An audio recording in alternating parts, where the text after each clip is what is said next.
Dari Lampung kita bergeser ke Banjarmasin, saudara.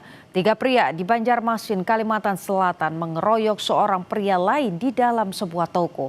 Pengeroyokan dipicu salah paham saat mereka membeli jajanan pentol di pinggir jalan.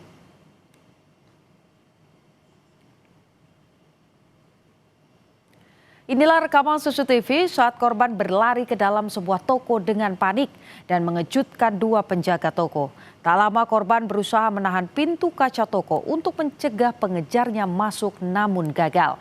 Ia kemudian jadi sasaran pengeroyokan oleh tiga pelaku yang dua diantaranya menggunakan kapak dan balok kayu. Akibatnya korban terluka di pelipis dan juga di bagian punggung.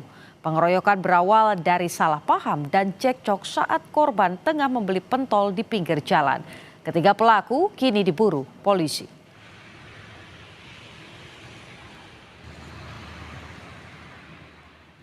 Identitas pelaku kita dalam sesegera mungkin kita akan melakukan penangkapan, dan kita juga sudah menemui keluarga dari pelaku untuk pelaku agar menyerahkan diri, dan kita akan proses dengan baik sehingga proses ini dapat kita selesaikan, baik itu kita lakukan penyidikan hingga nantinya kita lakukan penyerahan ke kejaksaan.